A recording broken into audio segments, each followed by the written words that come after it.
Alright, Karina baby, your mama loves you, and I miss you, and can't wait to see you. Today is July the 2nd.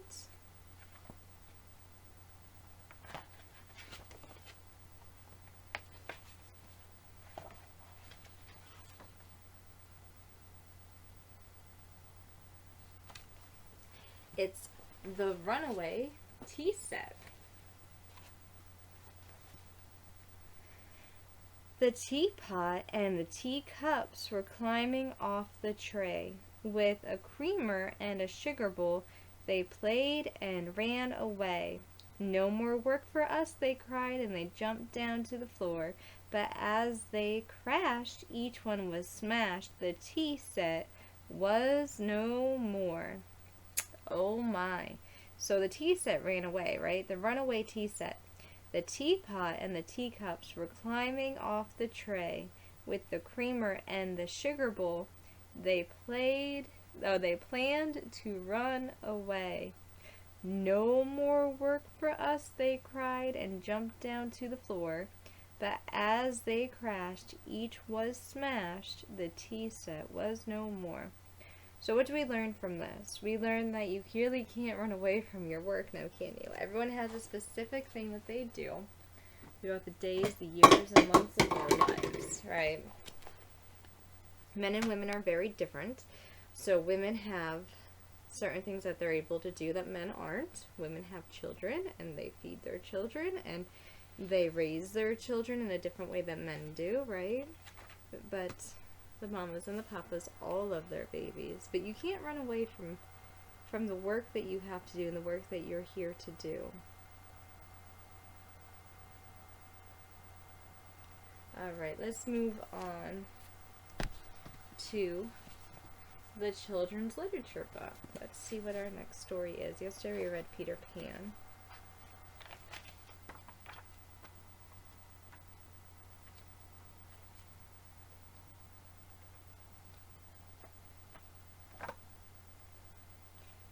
Alright, so a short name for Richard, right? So we're going to call him Rich. Rich Whittington. It was a reign of the famous King Edward III. There was a little boy called Rich Whittington, whose father and mother died when he was very young, so they had remembered nothing at all about them, and was left a ragged little fellow, running about a country village. As poor little Rich was not old enough to work, he was very badly off. He got but little for his dinner, and sometimes nothing at all for his breakfast. For the people who lived in the village were very poor indeed, and could not spare him much more than the peelings of potatoes, and now and then a hard crust of bread. For all this, Rich Whittington was a very sharp boy, and was also listening to what everybody talked about. On Sunday, he was sure to get near the farmers as they sat talking on the tombstone in the churchyard before the parson was come. And once a week you might see little Rich leaning against the signpost of the village alehouse, where people stopped to drink as they came from the next market town. And when the barber shop door was open, Rich listened to all the news that his customers told one another. In this manner, Rich heard a great many very strange things about the great city called London, for the foolish country people at that time thought the folks in London were all fine gentlemen and ladies, and that there was singing and music throughout all the day long, and that the streets were all paved with gold. One day a large wagon of 8 horses, with all the bells at the heads, drove through the village. While Rich was standing by the signpost, he thought that the wagon must be going to the fine town of London. So he took courage and asked the wagoner to let him walk with him by the side of the wagon. As soon as the wagoner heard that poor Rich had no father or mother, and saw by his ragged clothes that he could not be worse off, he told him he might go if he would. So they set off together. I could never find out how little Rich convinced to get meat and drink on the road. I could never figure out how little Rich contrived to get meat and drink on the road, nor how he could walk so far. It was a long way, nor what he did at night for a place to lie down and sleep in. Perhaps some good-natured people in the towns they passed through, when they saw he was poor, little ragged boy, gave him something to eat, and perhaps the wagoner let him get onto the wagon at night and take a nap upon one of the boxes and the large parcels in the wagon, which, however, got safe to London, and was in such a hurry to see the fine streets paved with gold, that I am afraid he did not even stay to thank the kind wagoner, but ran off as fast as his legs would carry him through many of the streets, thinking every moment to come to those that were paved with gold. For Rich had not seen a guinea 3 times in his own little village, and remembered what a deal of money it brought in change. So he thought he had nothing to do but to take up some little bits of pavement, and should then have such money as he could wish for.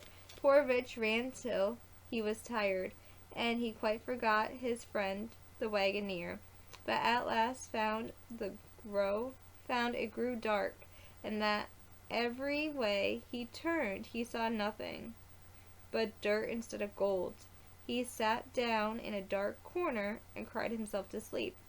Little Rich was all night in the streets, and the next morning, being very hungry, he got up and walked about and asked everybody he met to give him a halfpenny to keep him from starving. But nobody stayed to answer him, and only 2 or 3 gave him a halfpenny, so that this poor boy was soon quite weak and faint for the want of.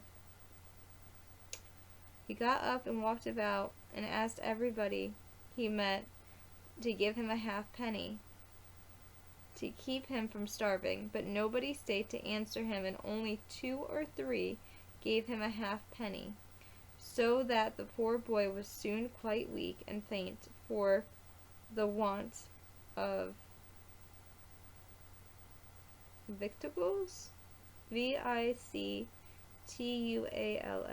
victuals, for the want of probably food.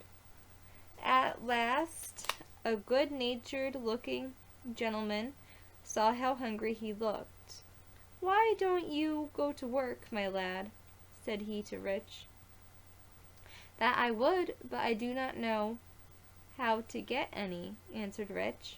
"If you're willing, come along with me," said the gentleman, and took him to a half field, where Rich worked briskly and lived merrily until the hay was made. After this he found himself as badly off as before, and being almost starved again, he laid himself down at the door of Mr. Farnsworth, a rich merchant. Here he was soon seen by the cookmaid, who was an ill-tempered creature, and happened just then to be very busy dressing dinner for her master and mistress. So she called out to poor Rich, "What business have you there, you lazy rogue? There is nothing else but beggars. If you do not take yourself away, we will see how you will look saucing of some dishwater." I have some here hot enough to make you jump."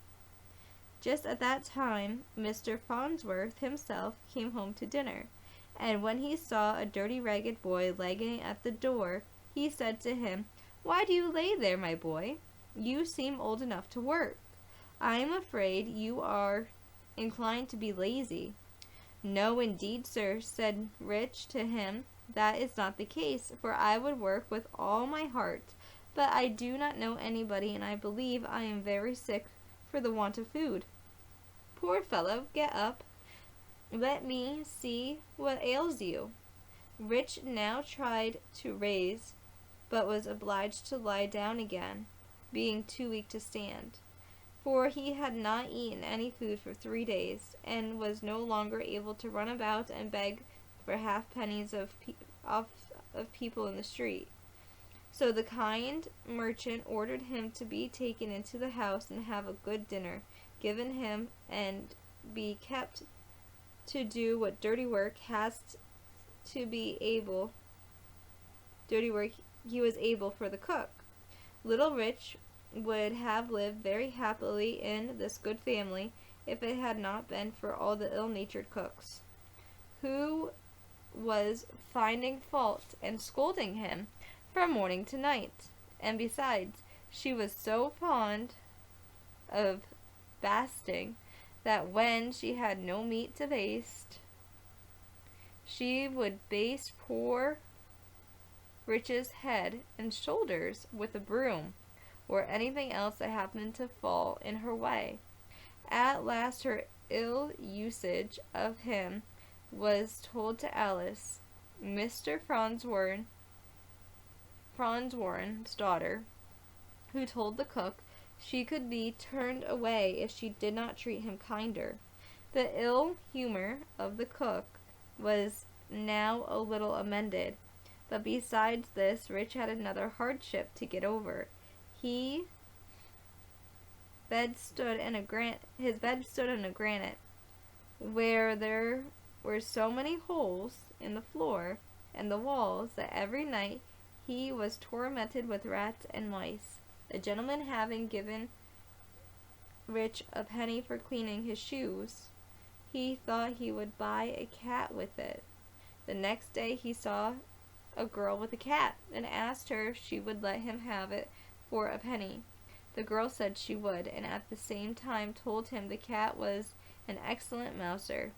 Rich hid his cat in the garret, and always took care to carry a part of his dinner to her.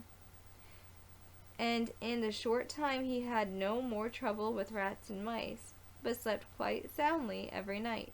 Soon after this, his master had a ship ready to sail, and as he thought it right that all his servants should have some chance for good fortune as well as himself, he called them into the parlor and asked them what they would send out. They all had something that they were willing to venture except poor Rich, who had neither money nor goods, and therefore could send neither, and nothing. For this reason he did not come into the parlor with the rest, but Miss Alice guessed what was the matter, and ordered him to be called in. She then said she would lay down some money for him from her own purse, but her father told her this would not do, for it must be something of his own. When poor Rich heard this, he said he had nothing but a cat, which he bought for a penny some time since of a little girl. "Fetch your cat then, my good boy," said Mr. Fitzwarren, "and let her go." Rich was upstairs and brought down poor puss, with tears in his eyes, and gave her to the captain, for he said he would now be kept awake again all night by the rats and the mice. All the company laughed at Rich's odd venture, and Miss Alice, who felt pity for the poor boy, gave him some money to buy another cat. This and many other marks of kindness showed him that Miss Alice made the ill-tempered cook jealous of poor Rich, and she began to use him more cruelly than ever, and always made game of him for sending his cat to sea. She asked him if he thought his cat would sell for as much money as would buy a stick to beat him. At last poor Rich could not bear this usage any longer, and he thought he would run away from his place. So he packed up his few things and started very early in the morning on All Hallows Day, which is the first day of November. He walked as far as Holloway, and there sat down on a stone which to this day is called Whittington Stone, and began to think of himself which road he should take as he went onwards. While he was thinking what he should do, the bells of Bow Church, which at the time had only 6, began to ring, and he fancied their sound seemed to say to him, "Turn again, Whittington, Lord Mayor of London." "Lord Mayor of London," said he to himself. "Why, to be sure, I would put up with almost anything now to be Lord Mayor of London." And he rode in a fine coach. "When I grew to be a man, well, I will go back and think nothing of the cuffing and scolding of the old cook, if I am to be Lord Mayor of London at last." Rich went back and was lucky enough to get into the house and set about his work before the old cook came downstairs.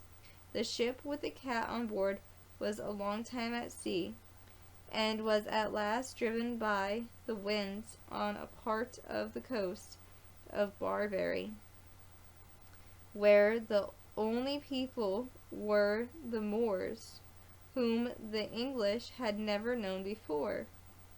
The people then came in great numbers to see the sailors, who were of different color from themselves, and treated them very civilly, and when they became better acquainted, were very eager to buy the fine things that the ship was loaded with. When the captain saw that he set patterns of the best things for his king of the country, who was so much pleased with them that he sent for the captain to the palace where they were placed, as it is the custom of the country, on rich carpet marked with gold and silver flowers. The king and queen were seated at the upper end of the room, and a number of dishes were brought in for dinner. They had not sat long when a vast number of rats and mice rushed in, helping themselves from almost every dish. The captain wondered at this, and asked if these vermin were not very unpleasant. "Oh, yes," said they, "very destructive, and the king would give half his treasures to be freed of them. But they not only destroy his dinner, as you see, but they assault him in his chamber, and even in bed, so that he is obliged to be watched while he is sleeping for fear of them." The captain jumped for joy, and remembered poor Whittington and his cat, and told the king he has a creature on board the ship that would dispatch all these vermin immediately. The king's heart leapt so high at the happiness of this news gave him that his turban dropped off his head. "Bringing this creature to me," said he. "Vermin are dreadful in a court, and if she will perform what you say, I will load your ship with gold and jewels in exchange for her." The captain, who knew his business, took this opportunity to set forth the merits of Mrs. Puss.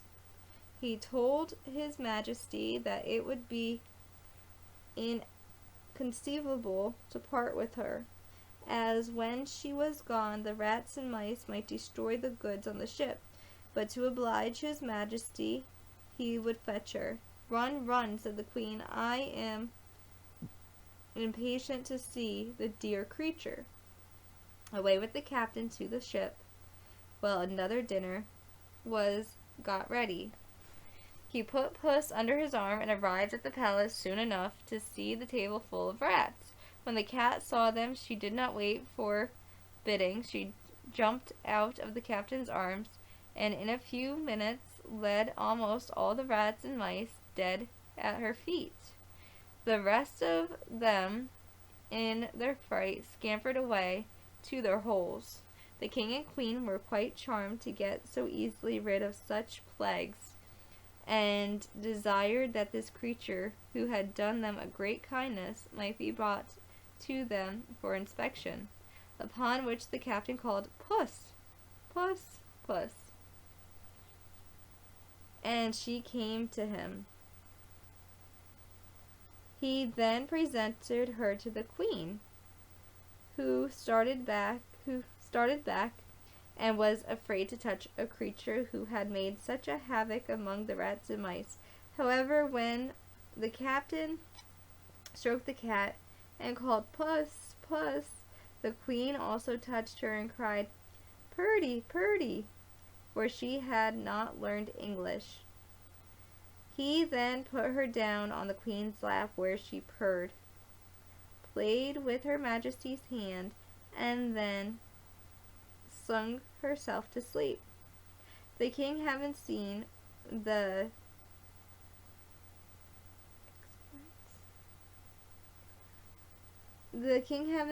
exploits of Mrs. Puss, and being informed that her kittens would stock the whole country, bargaining with the captain for the whole ship cargo, and then gave him 10 times as much for the cat as all the rest amounted to.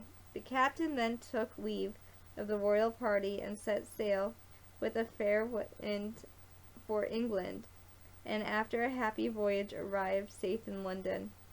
The morning Mr. Fitzwarren had just come to his counting house and seated himself at the desk, when somebody came tap tap at the door. "Who's there?" says Mr. Fitzwarren.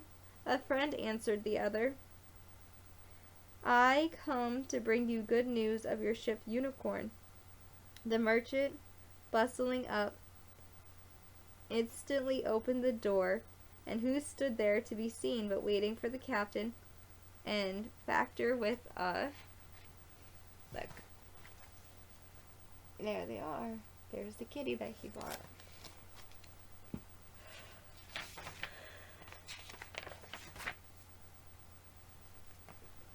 A cabinet of jewels, and a bill of landing, for which the merchant lifted up his eyes and thanked heavens for sending him such a productive voyage. They then told the story of the cat and showed the rich present that the king and the queen had sent for her to poor Rich. As soon as the merchant heard this, he called out to his servants, "Go fetch him. We will tell him of the same. Pray call him Mr. Whittington by name." Mr. Fitzwarren now showed himself to be a good man, for when some of his servants said so great a treasure was too much for Rich, he answered, "God forbid I should deprive him of the voyage of a penny. Deprive him of the value of a penny."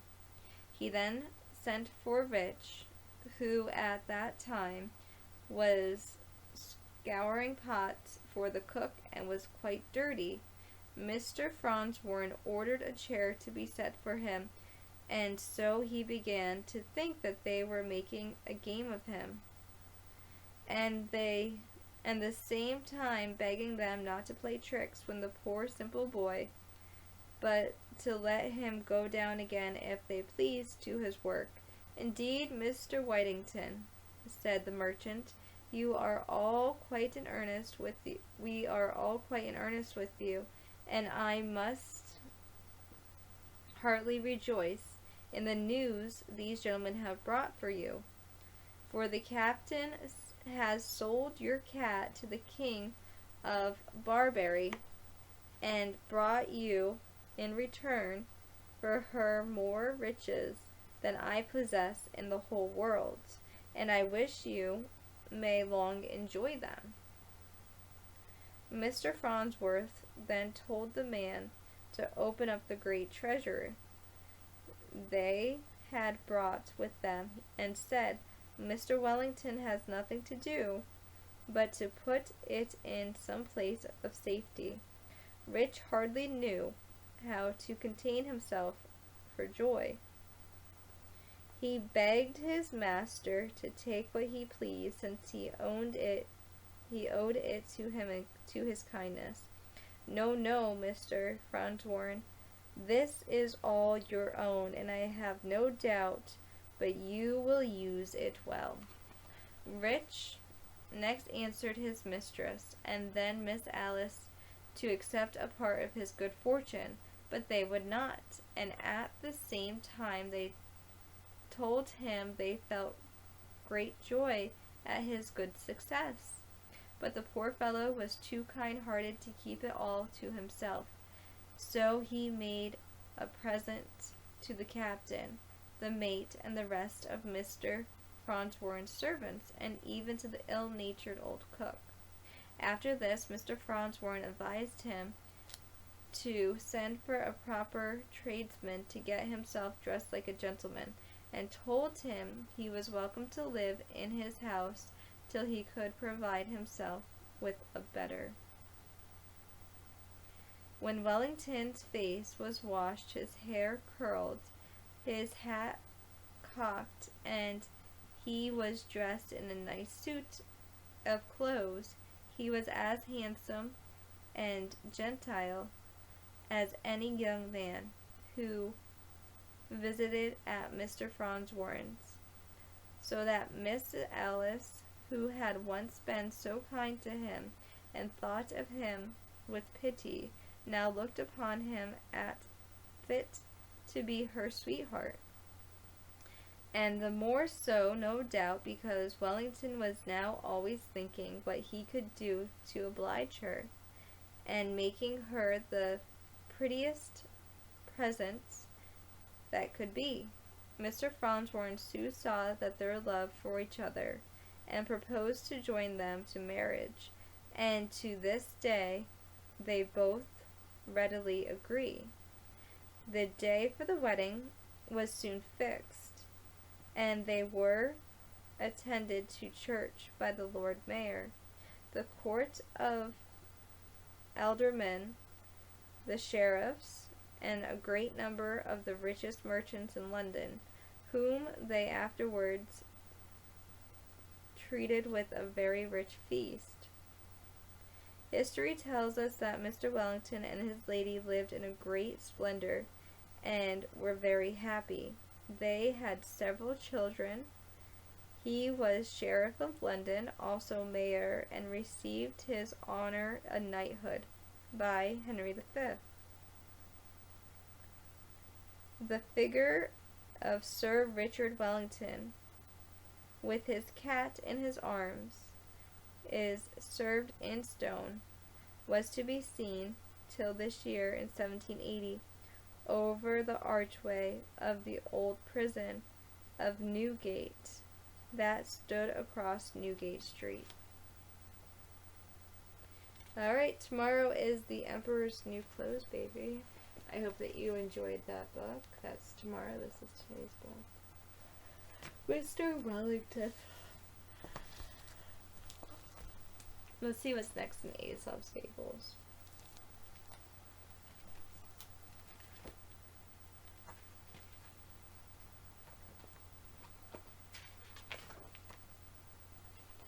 Next one is the Peacock's Tale. Mama went to a petting zoo today and I got to see some peacocks and some pygmy goats and some Pekin ducks. It was really nice, actually. I wish you were there. I kept saying, my Karina would love this, because I know that you would. A little petting zoo.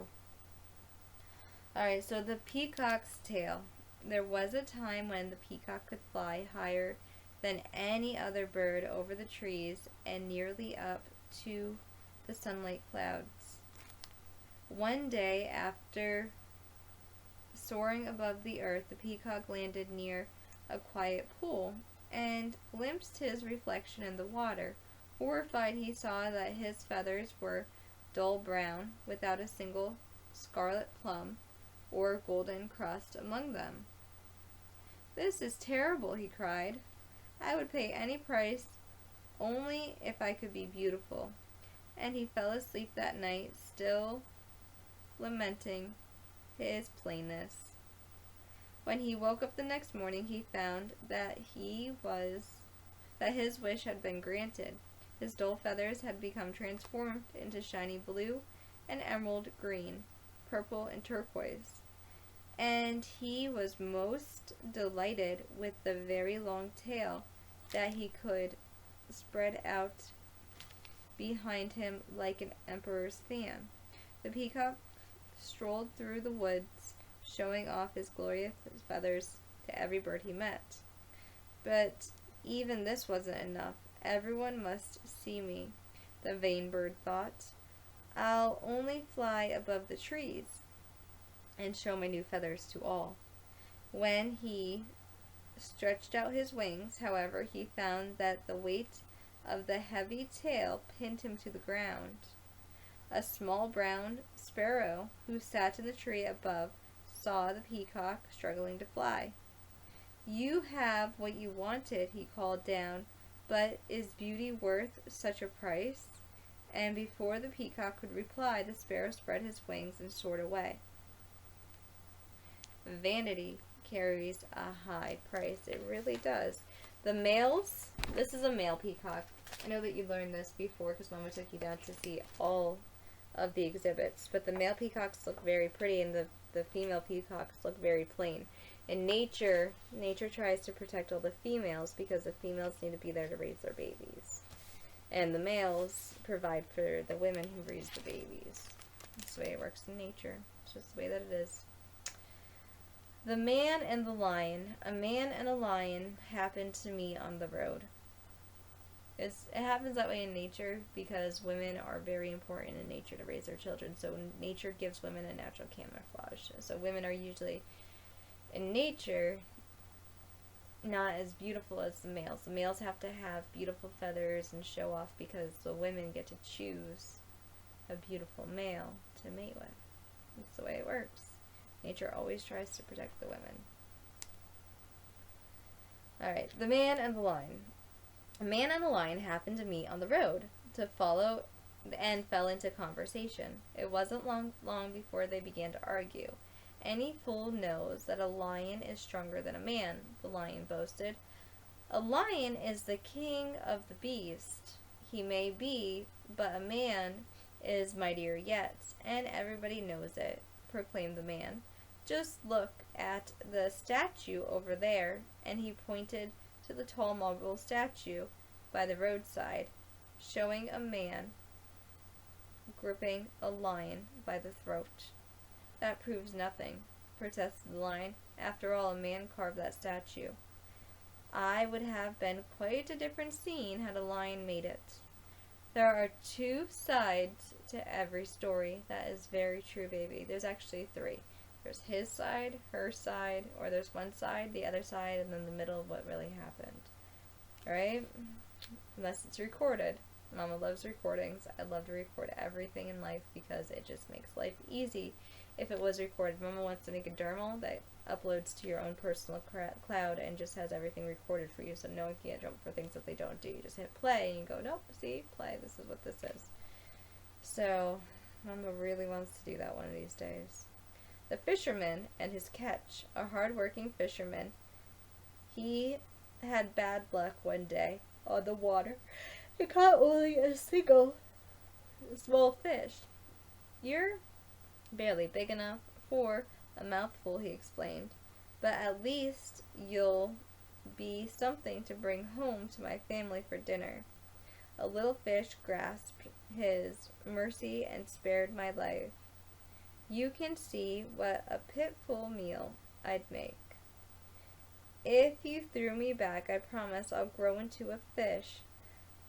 It would truly be worth your while to catch. But the fisherman put the fish into his basket and began rowing for home. You may be small, he said, but if I throw you back now, I may never catch you again. A small gain today is better than a large promise for tomorrow. That's very true. Look at the fisherman and the fish.